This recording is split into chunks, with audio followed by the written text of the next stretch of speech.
तपाईले डायल गर्नु भएको नम्बरको मोबाइल सेवारो स्विच अम्मा अफ गरिएको छ कृपया केही समयपछि पुनः प्रयास गर्नुहोला sorry the number you dialled is currently switched of हाम्रो आमा प्लिज पनि ट्राई अगेन लेटर मसँग पहिला त यो लिम्बू भाषा मात्रै बोल्थ्यो आजकल त नेपाली पो गुटुङटुङ दिन्छ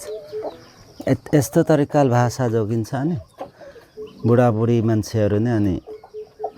त्यस्तो भएपछि भाषा जोगाउनतिर चाहिँ लाग्दैन कहाँ हो यहाँ आमाले फोनै उठाएको छैन ऊ फोन स्विच अफ भएछ ब्याट्री थिएन होला फोनमा आगी छैन भन्दै थियो ऊ लाइन पनि आउँदैन अरे बर्खा मासमा गाडाङगुडुङ गर्ने बित्तिकै लाइन गइहाल्छ के गर्ने साह्रो जान्दैन पल्टी